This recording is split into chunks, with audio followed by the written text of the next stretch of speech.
హోటల్కి వెళ్ళి భోజనం చేసిన తర్వాత బిల్ చూసి షాక్ అవుతున్నారా? ఫుడ్ ఐటమ్స్ కంటే ఎక్కువగా కనిపిస్తున్న ఎల్పిజి ఛార్జీలు మీకు కనబడుతున్నాయా? ఇదే ఇప్పుడు దేశవ్యాప్తంగా పెద్ద చర్చగా మారింది.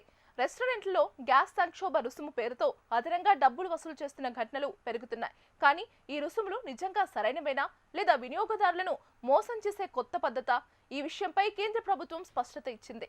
భోజనం ధరలోనే వంటకు ఉపయోగించే గ్యాస్ ఖర్చు కలిపి ఉండాలని దాన్ని వేరుగా చూపించి కస్టమర్ల నుంచి డబ్బులు వసూలు చేయడం పూర్తిగా తప్పు అని తెలిపింది. అంటే మీరు ఆర్డర్ చేసిన బిర్యానీ, ఫ్రై, కర్రీ ఏదైనా సరే ఆ వంటకం ధరలోనే గ్యాస్, విద్యుత్, ఇతర ఖర్చులు అన్నీ కలిపి ఉంటాయి. మళ్ళీ అదే ఖర్చును ఎల్పిజి రుసుము పేరుతో వేరుగా చూపించడం అన్యాయమని కేంద్రం పేర్కొంది. ఇప్పటి వరకు కొందరు హోటళ్లు చిన్న చిన్న అక్షరాల్లో బిల్లులో ఈ రుసుములను చేర్చేవి. కస్టమర్ గమనించకపోతే అదనంగా డబ్బులు వసూలు చేసేవి. ఇలా రోజుకు వందల మంది నుంచి చిన్న మొత్తాలు తీసుకుంటే అది పెద్ద ఆదాయంగా మారుతోంది. అయితే ఇప్పుడు వినియోగదారులు అప్రమత్తంగా ఉండాల్సిన సమయం వచ్చింది. బిల్ తీసుకున్న వెంటనే ఒక్కసారి జాగ్రత్తగా పరిశీలించాలి.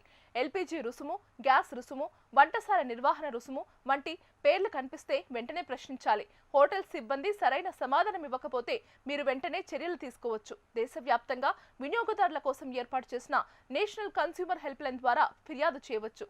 ఫోన్ ద్వారా 1915 నంబర్కు కాల్ చేసి కూడా ఫిర్యాదు చేయవచ్చు. అలాగే అంతర్జాలంలో కూడా సులభంగా ఫిర్యాదు చేసే అవకాశం ఉంది. మీ ఫిర్యాదు ఆధారంగా సంబంధిత అధికారులు విచారణ చేపడతాయి. తప్పు చేసినట్లు తేలితే ఆ హోటల్పై కఠిన చర్యలు తీసుకునే అవకాశం ఉంది. ఈ చర్యలను పర్యవేక్షించే సంస్థగా సెంట్రల్ కన్స్యూమర్ ప్రొటెక్షన్ అథారిటీ పనిచేస్తోంది. ఇది కేవలం ఒక చిన్న రుజుం విషయం కాదు. ఇది వినియోగదారుల హక్కుల పరిరక్షణకు సంబంధించిన పెద్ద అంశం. మనం గమనించకపోతే ఇలాంటి చిన్న చిన్న రుజుములు పెద్ద సమస్యగా మారే అవకాశం ఉంది. ఇప్పటికే కొన్ని నగరాల్లో వినియోగదారులు ఈ అంశంపై ఆగ్రహం వ్యక్తం చేస్తున్నారు.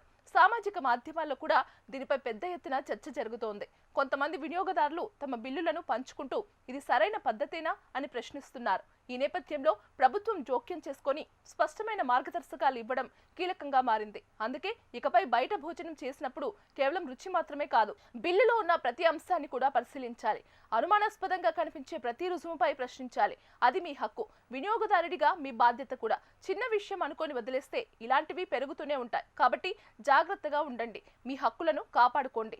అన్యాయ వసూళ్లను అడ్డుకోండి.